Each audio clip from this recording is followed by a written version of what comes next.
We learned today that a police officer who shot an unarmed black man to death in Ferguson, Missouri last weekend was himself hurt during the confrontation.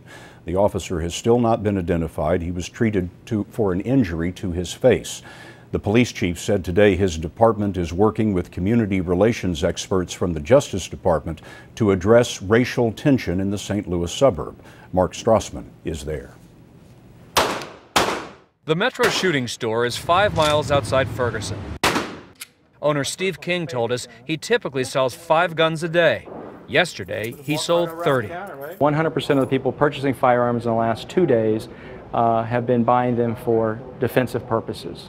When you talk to them, what are they afraid of? They're afraid of the rioting, they're afraid of looting, they're afraid of personal injury to themselves or their family, they're afraid that something's going to happen.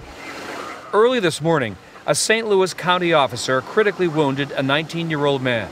He was described as armed and part of a crowd of 30 people, including 4 men in ski masks carrying shotguns. After 3 straight nights of street protests, police have asked that any groups wishing to assemble in prayer or in protest do so only during daylight hours. Hands up, don't shoot! Protesters have demanded to know the identity of the white officer who killed Michael Brown.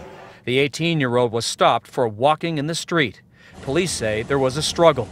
But a witness said Brown had his hands up when he was shot multiple times. Brown had no criminal record and was unarmed. 2/3 of Ferguson's residents are black, but all but 3 of its 53 cops are white. Thomas Jackson is Ferguson's police chief. We've always had a real good relationship with all the neighborhood associations.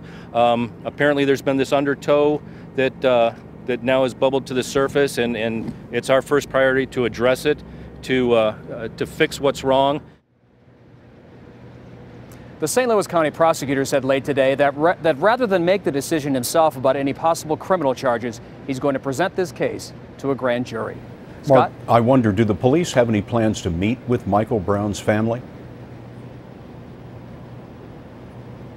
They've been negotiating through some of the federal guys who are here, Scott, and the answer is tomorrow, they hope, for the first time since the hours right after the shooting.